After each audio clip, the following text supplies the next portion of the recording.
El GL que protagoniza la historia del Simca 1000 fue matriculado en Madrid en septiembre de 1968, año en el que Barreiros Diesel fabricaría allí algo más de 30.000 unidades, frente a las menos de 8.000 producidas del Renault 8 por Fasa en Valladolid.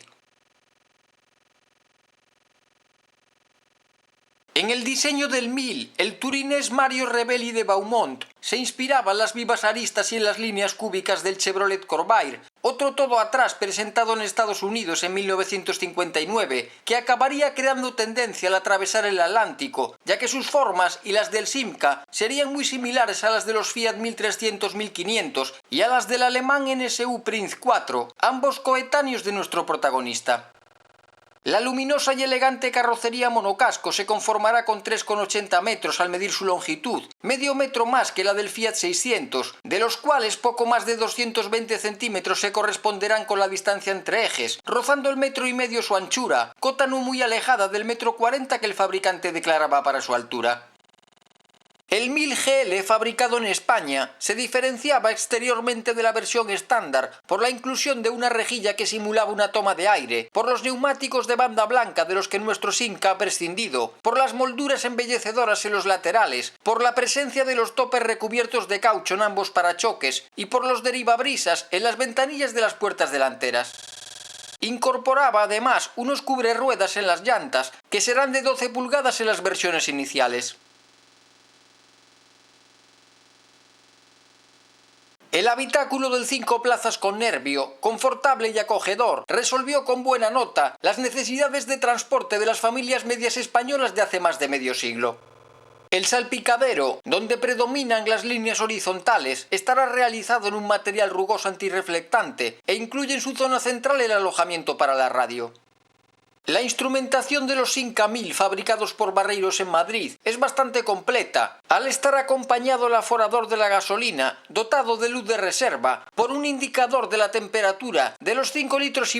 del líquido contenido en el circuito de refrigeración. Respecto a la variante básica, el GL ofrecía asientos delanteros reclinables tapizados en un sky que imitaba la piel, la tapa en su generosa guantera portaobjetos, un espejo en el parasol del acompañante y ceniceros en las puertas traseras que se añadían al situado en el centro del salpicadero presente en ambas versiones. La habitabilidad conseguida en relación a sus reducidas dimensiones fue una de las principales armas del Simca 1000, a pesar de que la popular canción interpretada en los 80 por Los Inhumanos pudiese sugerir lo contrario.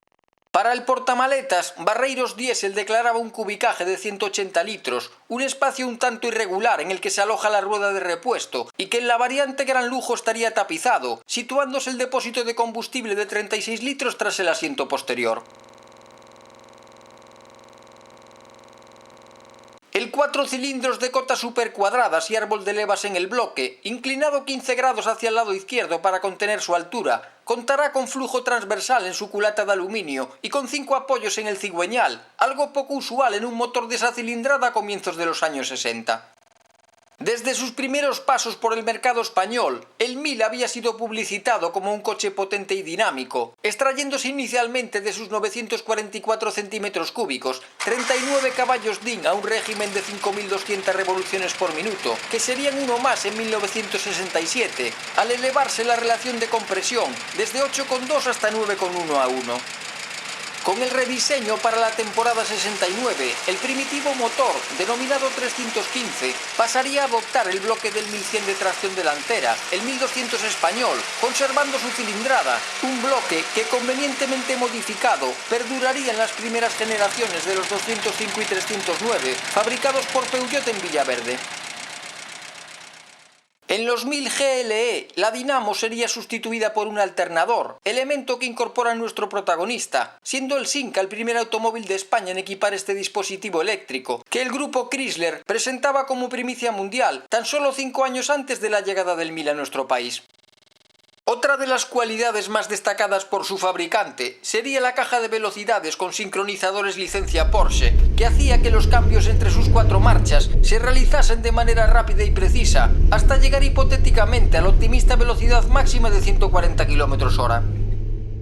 La suspensión, de clara inspiración Fiat, está formada en el eje delantero por una ballesta transversal, que actuaría también como elemento estabilizador, mientras que en el tren posterior los muelles helicoidales trabajarían sobre unos semiejes oscilantes oblicuos. Los primitivos frenos de tambor a las 4 ruedas darían paso a unos discos en el eje delantero desde mediados de 1971, aunque en esta extensa familia los 900 y los 1000 LS seguirían adoptando 4 tambores hasta el final de sus días. La dirección de tornillo y rodillo se sustituiría por una de cremallera de un gobierno más exacto, con el rediseño que llegaría a nuestro país a mediados del año 69. Antes de su llegada a España, la revista Cuatro Ruedas ensayaría, con el inicio del verano del 64, el producto más sencillo de la Casa de la Golondrina, destacando su agradable aspecto exterior, en cierto modo distinguido según la publicación, la amplitud de su habitáculo para transportar cómodamente a 4 personas, la buena visibilidad frontal y el espacio francamente amplio del portamaletas, aunque de formas irregulares. En el puesto de conducción se critica principalmente la inadecuada colocación de los pedales situados hacia el centro, motivada por la presencia del paso de rueda, la escasa dotación de accesorios en un interior muy simplificado y ciertos fallos en el acabado, tanto en el interior como en la carrocería.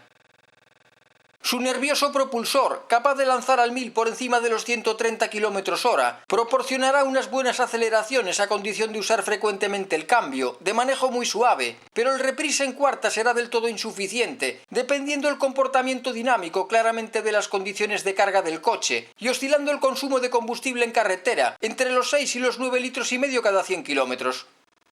La dirección será suave y los frenos progresivos y resistentes al uso, pero su estabilidad estará condicionada por la actividad del viento lateral y por la supersensibilidad del tren delantero, y el confort estará mermado por cierto cabeceo de la suspensión. A su llegada a España, un país de poco más de 30 millones de habitantes, con una industria automovilística reducida prácticamente a los turismos ofrecidos por Citroën, Renault y Seat, a los microcoches de Gogomóvil o a los inalcanzables Doge Dart, la golondrina que había volado desde el norte de Francia se transformaba en el célebre número 8 que representaba Barreiros Diesel Sociedad Anónima, primer fabricante nacional de productos de automoción. A finales de enero de 1966, el semanal Autopista ofrecía el ensayo del 1000 GL, poniéndose en valor sus extraordinarias cualidades ruteras, la dulzura casi alarmante de la dirección y la retención progresiva y efectiva de los frenos. El motor, dotado a alto régimen de una alegría extraordinaria, estará asistido por una caja de cambios bien escalonada en las 3 primeras relaciones, un tándem que hacía posible una aceleración de 0 a 100 en 26 segundos, con un consumo aceptable, que se acercaba a los 10 litros a la centena, al circular de manera sostenida a 120 km/h. En su paso por las páginas de Motor Mundial en marzo del mismo año, se incide en la suavidad y aceleración de su motor, que sube con alegría y casi al instante hasta las 6000 revoluciones por minuto, en su reducido radio de giro y en un interior tratado con elegancia y esmero, capaz de conseguir una perfecta conducción al estilo deportivo moderno, lo que permitirá una manejabilidad y un comportamiento francamente admirables. Sus principales defectos, según el mensual, serán el consumo al circular en ciudad, que puede llegar a superar los 10 litros, los pedales situados muy juntos entre sí y un alto precio de compra.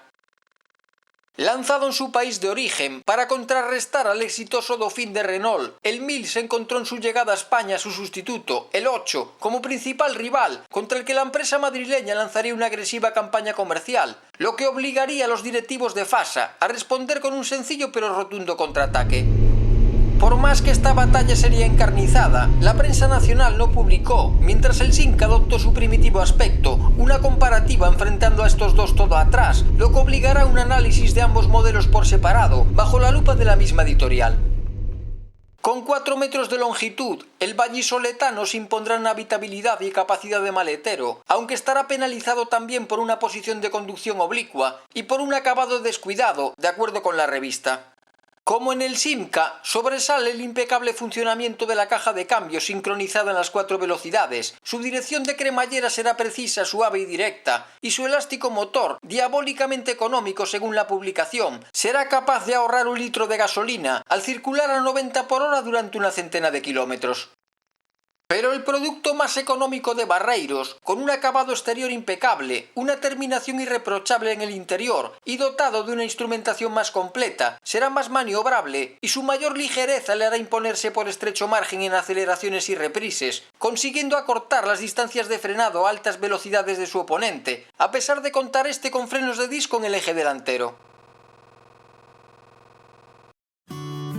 La historia de Simca, ligada estrechamente a los Agnelli desde el comienzo, sería la historia del señor Pigocci, un visionario italiano que había llegado a Francia para comprar chatarra, con la que abastecer la siderurgia de Fiat. 30 años más tarde, el MIL llegaba a la España desarrollista arropado por el carisma de Eduardo Barreiros, uno de los 6 empresarios más importantes de Europa, según lo publicado entonces por el New York Times. El gallego, desligado del gigante Chrysler, acabaría sus días en Cuba, pero su pequeño 5 plazas con Nervio había contribuido decisivamente a la motorización de nuestro país durante una década.